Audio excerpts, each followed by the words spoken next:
ఆకాశంలో సగం అన్నింట ఆమెదే విజయం.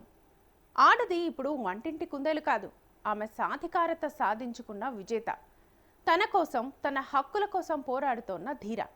ఇలాంటి పదాలు, వాక్యాలు విని విని మహిళలకు విసుగొచ్చేసింది. నోటితో మాట్లాడుతూ నొసటితో వెక్కిరించే వారిని ఏమనాలి? కడుపులో కత్తెర్లు దాచుకొని మాటల్లో చక్కెరపూత పూసే వాళ్ళని ఏం చేయాలి? ఇప్పుడు మహిళల మనసులో లావాలా ఉప్పొంగుతోన్న ఆవేశం ఇదే. చట్టసభల్లో 33% రిజర్వేషన్ మహిళలకు కల్పించాలని పార్లమెంట్లో ప్రవేశపెట్టిన బిల్లు వీగిపోయింది. దాదాపు 22 గంటల సుదీర్ఘ చర్చ, విపక్ష అధికార పక్ష పార్టీల వాగ్యుద్ధం, మాటల తూటాలు పేలాయి. కానీ చివరికి ఏమైంది? 130వ రాజ్యాంగ సవరణ బిల్లుగా లోక్సభ ముందుకొచ్చిన మహిళా రిజర్వేషన్ బిల్లు వీగిపోయింది. ఇది విపక్షాల విజయమా, అధికార పక్షం పరాజయమా, భారత మహిళకు పరాభవమా?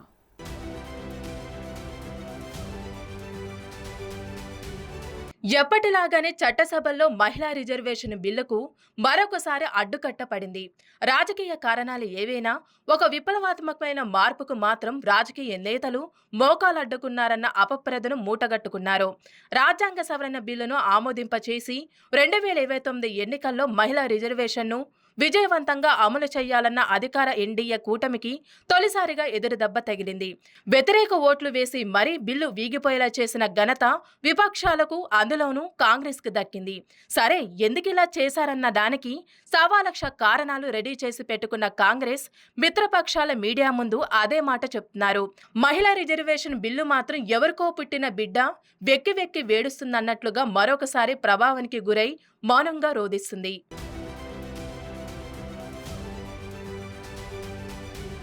చట్టసభల్లో మహిళలకు 33% రిజర్వేషన్ కల్పిస్తూ అధికార ఎన్డీఏ కూటమి ప్రవేశపెట్టిన బిల్లును 298, 230 ఓట్లతో ఓడగొట్టారు. శుక్రవారం రాత్రి 7:19 గంటలకు ప్రవేశపెట్టిన బిల్లు వీగిపోయింది.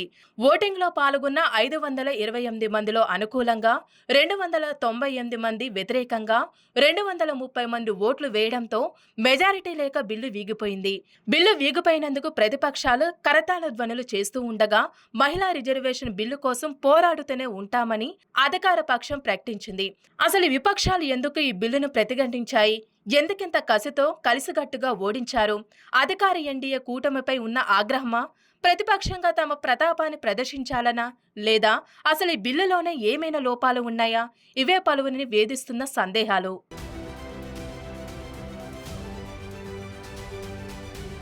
2023 పార్లమెంటు మహిళా రిజర్వేషన్కు సంబంధించి ఆమోదించిన 106వ రాజ్యాంగ సవరణ చట్టానికి ఇబ్బంది లేకపోయినా అమలుకు మాత్రం ఆటంకం కలిగింది.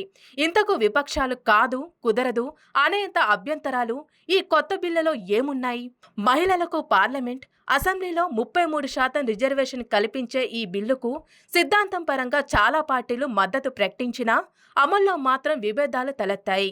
ముఖ్యంగా ఓబీసీ, మైనార్టీ మహిళలకు ప్రత్యేక కోటా ఇవ్వాలా అన్న ప్రశ్న పెద్ద అడ్డానికి మారింది. కొన్ని ప్రాంతీయ పార్టీలు జనగణన, డీలిమిటేషన్ తర్వాతే అమలు అన్న షరతు వ్యతిరేకించాయి. ఎన్నికలకు ముందు ఈ బిల్లు తీసుకురావడంపై రాజకీయ ప్రయోజనం ఉందనే విమర్శలు వచ్చాయి.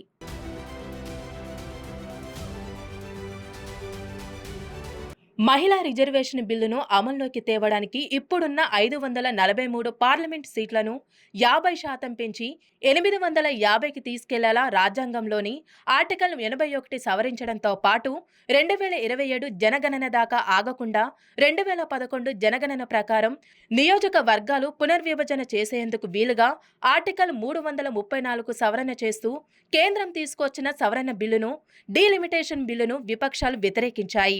కేవలం దక్షిణాది రాష్ట్రాలు ప్రాతినిధ్యం తగ్గించి ఉత్తరాది తమకు అనుకూలంగా ఉన్న రాష్ట్రాలలోని నియోజకవర్గాల సంఖ్యను పెంచుకునేందుకు డిఎన్ఏ కూటమి రానున్న ఎన్నికల లబ్ధి పొందాలని కుట్ర పన్నేందుకు తాము బిల్లును వ్యతిరేకించినట్లు విపక్షం చెప్తుంది. తమిళనాడు అధికార పార్టీ నేత సీఎం స్టాలిన్ ఇది కేవలం డిఎంకే వల్ల సాధ్యపడిందని, రానున్న ఎన్నికల్లో ఖచ్చితంగా తమ పార్టీ విజయం సాధిస్తుందని క్రెడిట్ తీసుకున్నారు. తెలంగాణలోని కాంగ్రెస్ ముఖ్యమంత్రి హర్షాతిరేకలు వ్యక్తం చేస్తున్నారు.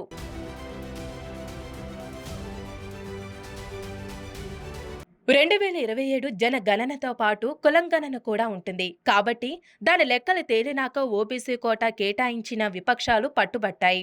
అందుకే ఈ బిల్లులన్నీ వీగిపోయేలాగా చేసినట్లు విపక్షమైన కాంగ్రెస్, తదితర పార్టీలు చెబుతున్నాయి. అయితే సభలో ప్రధానమంత్రి నరేంద్ర మోడీ, హోంమంత్రి అమిత్ షాలు అన్ని రాష్ట్రాలలో 50% సీట్లు పెంచుతామని, ఎవరికీ నష్టం కలగకుండా చూస్తామని మాట ఇచ్చినా మరి రాతపూర్వకంగా అది ఎందుకు చేయలేదని విపక్షాలు నిర్ద్వందంగా తోసిపుచ్చాయి. సమాజవాదీ పార్టీ, రాష్ట్ర జనతాదళ్ వంటి పార్టీలు మొదటి నుంచి సబ్ కోటా కోసం పోరాడుతున్నాయి. ఈ బిల్లు ఆ రూపంలో రాకపోవడం వల్ల వాదనకు బలం ఇచ్చింది. ఈ బిల్లు ఆమోదన చేయకపోవడం వల్ల కుల ఆధారణ రాజకీయాలు మరొకసారి కేంద్రంగా మారాయి. మరొక మాటగా చెప్పాలి అంటే మహిళా ప్రతినిధిత్వం కన్నా సామాజిక వర్గాల ప్రతినిధిత్వమే ప్రధానమైంది.